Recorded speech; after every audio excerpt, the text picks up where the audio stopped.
পাচারের টাকা দেশে ফেরাতে ব্যাংকের এমডিদের সঙ্গে বৈঠক করেছেন বাংলাদেশ ব্যাংকের গভর্নর মোস্তাকুর রহমান।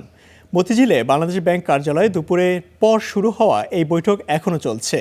মূলত পাচারের অর্থ ফেরানো সহ বেশ কিছু ইস্যুতে অ্যাসোসিয়েশন অব ব্যাংকার্স বাংলাদেশ এবিপির সঙ্গে গভর্নরের এই বিশেষ বৈঠক হয়, যেখানে অংশ নিয়েছে বাণিজ্যিক ব্যাংকগুলোর ব্যবস্থাপনা পরিচালকরা।